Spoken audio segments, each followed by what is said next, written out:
Hello and welcome to TBC News, our top stories tonight. President Dr. Samia arrives in Mwanza insisting unity.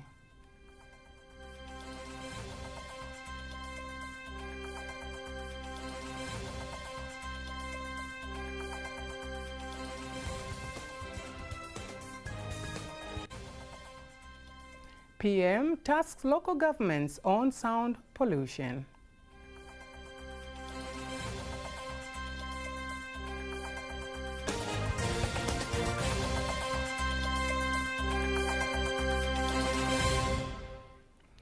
Good evening, I'm Agnes Tunika. You can also follow us live via YouTube channel TBC Online and also get all the latest news through our Instagram, Facebook and Twitter pages on TBC Online. President Samia Suluhu Hassan says Tanzania remains. She made the call upon her arrival in the Mwanza region for a 3-day working visit where she was received by thousands of Mwanza residents. Marking 2 years since she was installed as the head of Tanzanian chiefs, Dr. Samia is expected to officiate Bulabo Festival, which is an annual event that features two dance societies of the Sukuma people. While in Mwanza, the head of state will visit and inspect various development projects to ensure its targeted implementation. Tumekuja Mwanza kwenye sherehe zetu zile maarufu za machifu. We have come to Mwanza for our special chiefs ceremony. As the head of chiefs, I really had to come. Mwanza is where I was handed the chiefship by Uhangaya. So we have come to our 2-year anniversary of Uhangaya, but our Bulabo celebrations are expected to take place soon. I will be with you today, tomorrow, and the day after tomorrow, where I will inspect several projects. Therefore, we will meet at the projects where I will go. I wanted to greet you, and one major thing I want to tell you is, this woman is a Tanzanian. She will do everything she can to keep Tanzania going. Tanzania is one that cannot be divided and cannot be sold. So our development is important, and everything I do is for the development of Tanzania. Thank you very much for your hospitality, and may God bless you.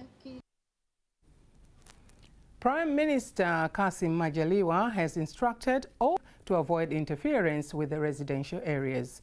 The Prime Minister has given the instruction during the conference to raise awareness on the sound pollution from places of worship held at the Julius Nyerere International Conference in Dar es Salaam, insisting cooperation between the government and the religious leaders. Here's the report prepared by Safina Yassin, read by Lulua Mohammed. The Deputy Minister made the remarks during an opening of a conference involving stakeholders of the aviation sector held in Dar es Salaam, revealing that the country has collected 70 billion Tanzanian shillings this financial year from 24 billion annually prior to the introduction of the technologies.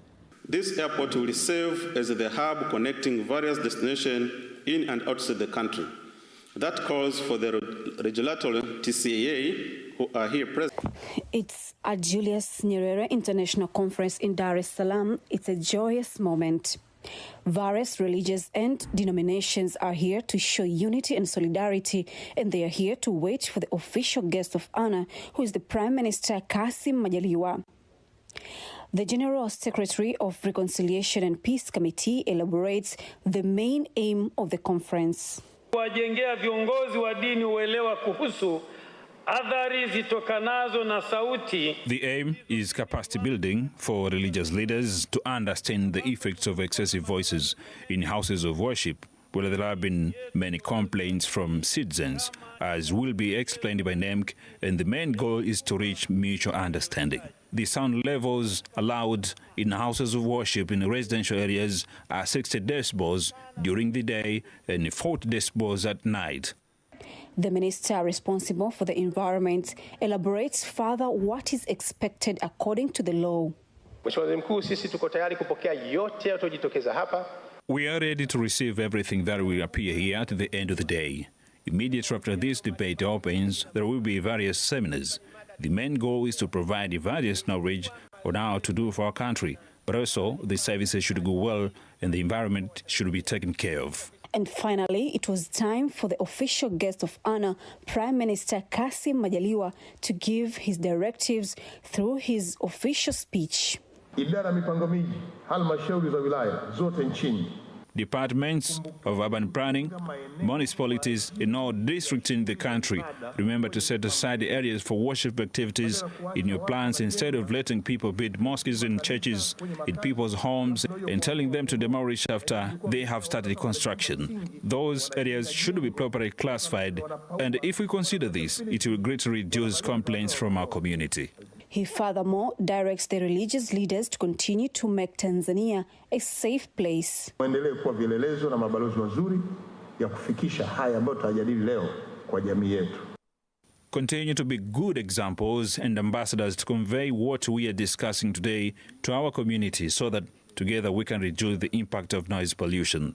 The conference to raise awareness about the effects of sound pollution from places of worship has been organized by NEMC and the Reconciliation and Peace Committee of Tanzania and has brought together government officials and leaders of various religions from various regions.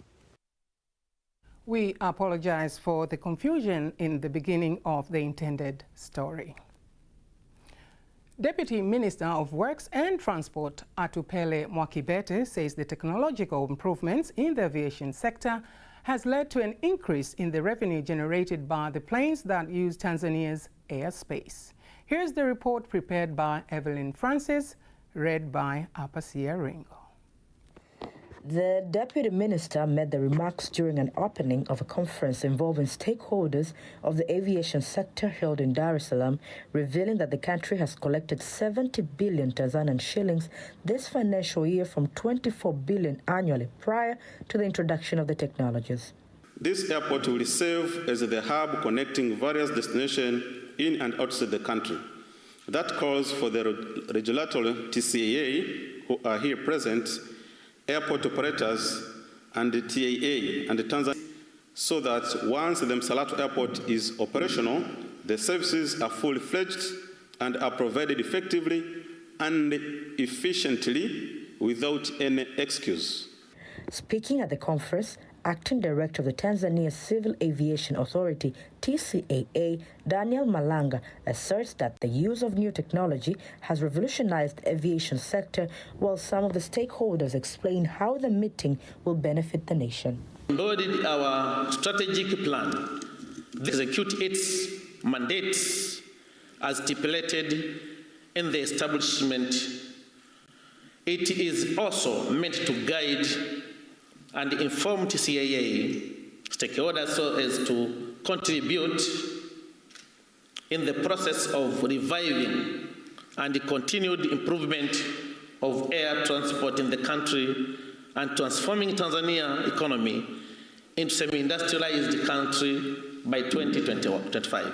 We expect to learn from our colleagues from Ghana, from Nairobi, International Civil Aviation Organization, and also from Senegal. As the world is moving towards satellite communication, navigation, and surveillance, we expect to learn from them and have positive impact on our service provision, specifically for interoperability and seamlessness operation and efficient use of airspace. Earlier, the Deputy Minister insisted that by the end of the fiscal year, TCAA will have collected 83 billion from the planes. However, he emphasizes that TCAA has set itself the goal of collecting 87 billion in the next financial year. Deputy Minister of Finance and Planning Hamad Chande says the government expects to sign an agreement on multilateral convention on mutual administrative assistance in tax matters, which will enable the Tanzania Revenue Authority, TRA, to obtain data and information from 146 countries. The move targets to improve the audit of the international transactions. Lulua Mohammed has more details. He made the revelation in the parliament in Dodoma while responding to the question of the Member of Parliament for Kisesa, Luhaga Mpina, who inquired the extent to which the government has positioned to review transfer transactions of goods and services between international companies. Chande says, considering the risks involved in the relevant transactions, the government has been taking various measures targeting to strengthen control and prevent the loss of income, including the establishment of a special unit for the management of international business taxes. The government has been taking various measures aimed at strengthening control and preventing loss of income. These measures include preparing and managing the implementation of rules and guidelines regarding tax audits on related companies. TRA has purchased OBIS data to obtain information to help compare transaction prices internationally and build the arguments during inspections conducted by local companies. The government, through the projects to improve primary and secondary schools. Up to now, there are 231 secondary schools, and in them, there are administrative buildings, which are teachers' offices. Also, for all new primary schools that are starting to be built, this requirement has been considered.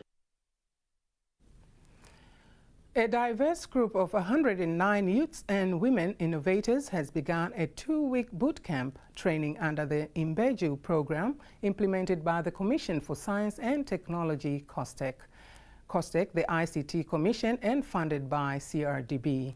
The training is expected to focus on financial literacy, aiming at equipping youths and women innovators with the skills to identify lucrative opportunities in their businesses and startups. Faithangaga has more details. That is why the government of the United Republic of Tanzania, through its institutions such as COSTECH and the ICT innovators, and equip them with the skills that are transformative in nature. Today, youth and women in the tourism sector, transport and logistics, agriculture, the energy sector, among others, commenced their first round of entrepreneurial training. As elaborated by the Chief Executive Officer of CRDB, Abdul Majid Nsekela. Last 2 months ago, that was March, when we launched up to help youth with innovative ideas and startups to be supported with city capital. And CRDB intentionally put aside about 5 billion every year to support them. There has been scrutiny processes for those who are going through the process of ICTs and COSTECH, and I must appreciate the good job they have done. Of more than 709, around 109 have been successfully moved to the next stage. And after that processes, we have to give them training in terms of capacity buildings on board to understand the meaning of investments and how they should be able to run their business. Contribution of such initiatives to the transformation of the economy and the role both the commissions play in ensuring it comes to fruition. Government, one of the objectives, the main objective, is putting down a conducive environment so that every stakeholder can participate in the economy, every stakeholder. So this initiative, the Imbejo initiative, it is one of those areas where CRDB has seen the opportunity, is comfortable with the existing conducive environment, and they came in to complement the government effort. We want to boost, to contribute 2 things in our economy. One is to create jobs. Another one is to ensure that ICT is contributing to the digital economy and the GDP of the country. So we want to make sure that we, first of all, participate actively in the global digital economy and make sure that we provide services wherever our services are needed. We will start with a basic advantage sector that we have, like tourism, the transportation, the logistic and delivery, e-commerce, and things like that, so that to create jobs and also to ensure that ICT is contributing to the digital economy for the country. Investment into the local digital innovation industry is one of the means to curb the global unemployment crisis. The ICT industry has the capacity to contribute enormously to the Tanzanian industrial economy, and the government of Tanzania continues to show its commitment towards this effort. Faithangaga, TBC News. Used plastic products can become the source of income instead of source of environmental degradation. Our reporter, Sechelela Kongola, has moved around the streets of Arusha region and has prepared the following report that is read by Apasia Rengo. From a distance, looks like a pile of garbage, but actually it is a pile of plastic products ready to be recycled. This is the center where this has offered not only employment for the young people in the region, but also keeps the streets clean. Juma Midimi, who is a trader involved in the process, mentions the revenue opportunity he has found from the plastic product. It is not garbage, but rather an asset. City Clean has given employment to many people. We serve not less than 1,000 people in a day, and we are still recruiting those who come to analyze and put each plastic and its color together, making it a very big business. Those who have found employment opportunities through collecting the plastic waste say what they do is important to the environment. I got a job here, and now I can take my children to school as well as support myself. The Waste Management and Sanitation Officer of Arusha region says that used plastic products are no longer considered to be waste that damage the environment, following the recycling process that involves its collection from the streets. We send 13% to the alternative use of waste. It is forbidden to use plastic, papers, rotting waste, and what we use to make fertilizer. Wastes are sorted out according to color and their type. In terms of domestic waste and water chaos flowing from people's residences, he claims that they have been controlled due to being converted to alternative uses. 25 wards. And these wards, there are agents who collect and transport it to our landfill area. The waste is taken from the producer and goes to the landfill. There are areas that have a lot of people, and despite the fact that there are people passing by to pick up waste every day, there are areas that have a lot of people, and despite the fact that there are people passing by to pick up waste every day, you will still find waste containers where and when they are full. They are sent directly to the landfill. The city of Arusha produces 300 tons of waste per day.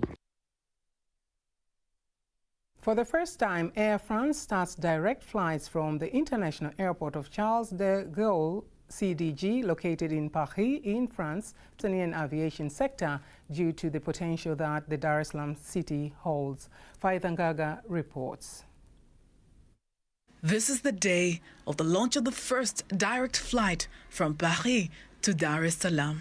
Alexander von de Wint, the country manager of Air France, here elaborates the reason behind the commencement of this route. We've seen also from KLM's perspective, since we've been here so long, that Dar es Salaam is and has been booming, especially after, and I'm going to say this once, the pandemic, and then we're going to forget about it.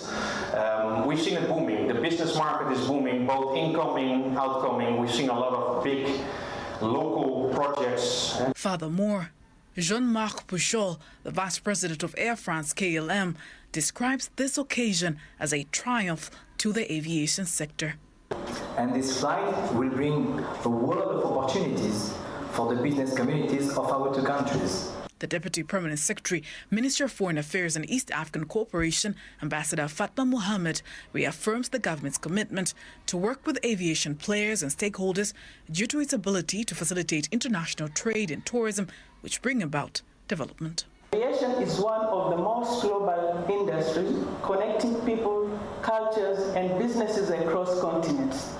It provides the only way to economic growth, create jobs, and facilitate international trade, investment, and tourism globally. Faithangaga, TBC News. Entities have received special training on how to work collectively to conserve Lake Victoria and entire water sources in the region. The training has been conducted by the Lake Victoria Basin Commission, which aims at improving community awareness around the lake. This follows government plan to rehabilitate water and sewer network and pumping stations, the project which is expected to last for 2 years. Moses Matthew has more details.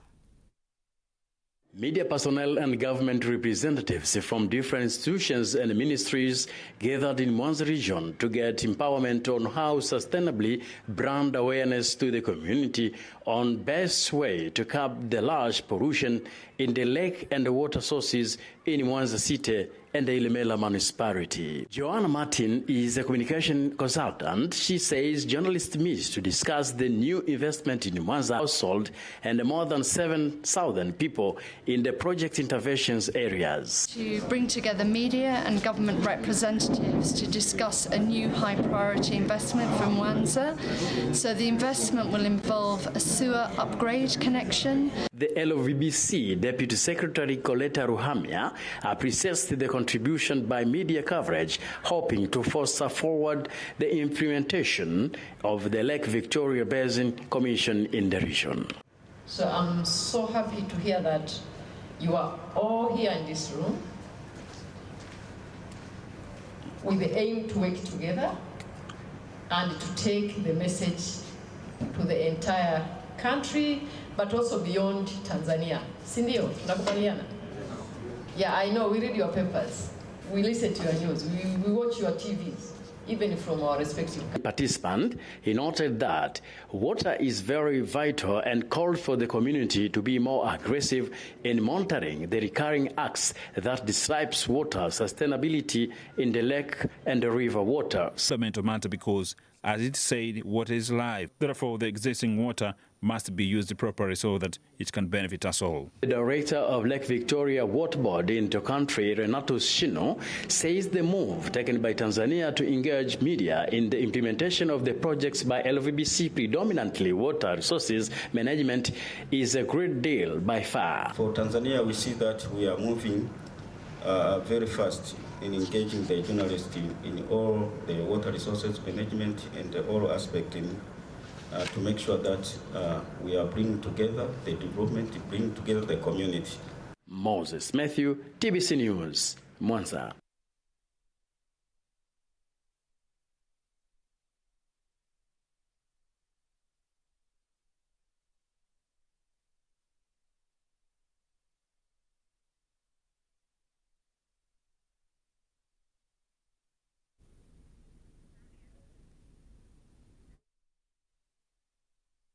Have a look on today's exchange rates according to the Bank of Tanzania, BOT.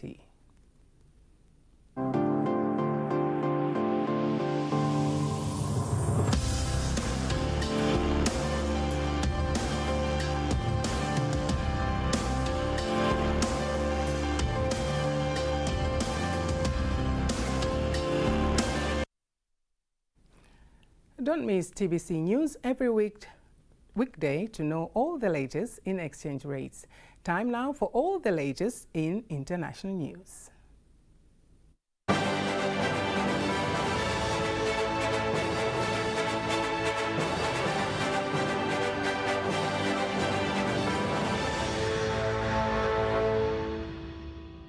Here is international news compiled by Doro. On a camp for the displaced in the Democratic Republic of Congo, DRC. A local ethnic leader in the eastern Ituri province says the number of casualties could rise as many huts in the camp had been burned down. Monday's attack has been blamed on the Codeco militia drawn chiefly from the agriculturalist Lendu ethnic group, which has a long-running feud with Hema pastoralists. It has also been blamed for an attack on Saturday in which 7 people died. The leaders of Ethiopia's Amhara and Tigray regions have expressed a shared commitment to solve Amhara's capital, Bahir Dar. Getachew led a Tigrayan delegation of the Amhara region for the first time since a deadly civil war erupted in northern Ethiopia in November 2020. The war ended in a peace deal last November. The two leaders say they would work towards reopening road transport between Tigray and Amhara, which offers the shortest route between Tigray and Addis Ababa. A delegation of European leaders has promised over $1 billion United States of financial assistance to Tunisia as part of a proposed wider agreement encompassing action to tackle migration. The head of the European Commission, Ursula von der Leyen, and the prime ministers of Italy and the Netherlands have been holding talks with the President Kais Saied of Tunisia. Ursula says the European Union, EU, will provide Tunisia with over $100 million this year for border management, search and rescue, and returning migrants. Former Italian Prime Minister Silvio Berlusconi has died in Milan at the age of 86. after being readmitted to hospital last week. He had been suffering from leukemia. The right-wing leader was widely known for his scandals but also transformed Italian politics. Berlusconi was Italy's prime minister at different times from 1994 to 2011. A state funeral will be held on Wednesday at Milan Cathedral. That was international news. Sports news is up next.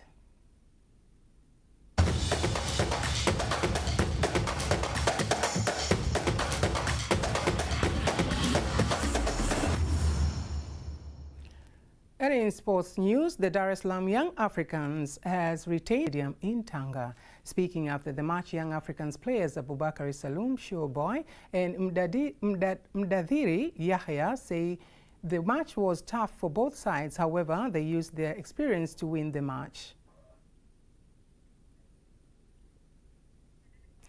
This is the third title Young Africans is lifting in this season after retaining the Premier League title and Community Shield. To support their teams so that they can participate accordingly in the national cycling competition to be held this year. The Deputy Secretary General Ali adds that the main goal of the national competition is to select the competitive national team which will participate in international competitions.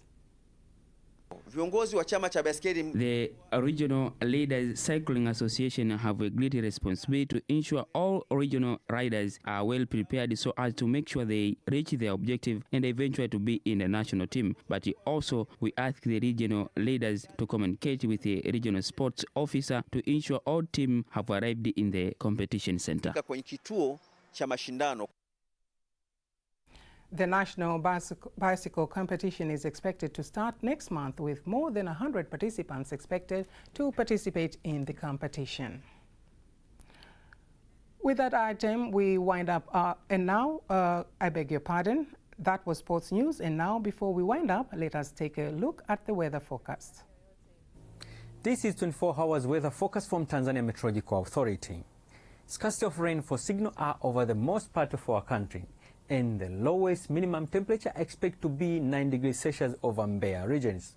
For tomorrow, we expect future particle conditions, thunder shower over Furia and sun period over Kagera and Mara, while the rest expect future particle conditions. Let's have a look for the 4 days weather forecast for some part of our country, start from the day after tomorrow.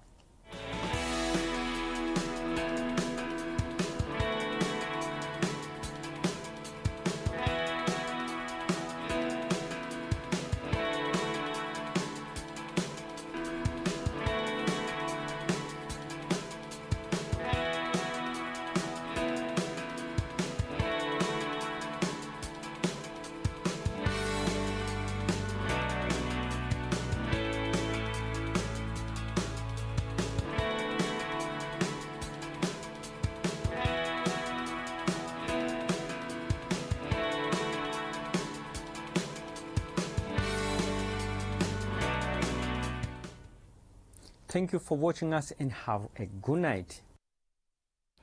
That marks the end of our news bulletin for tonight. Taking you through this bulletin tonight, my name is Agnes Tuniga. Thank you very much for watching. Good night.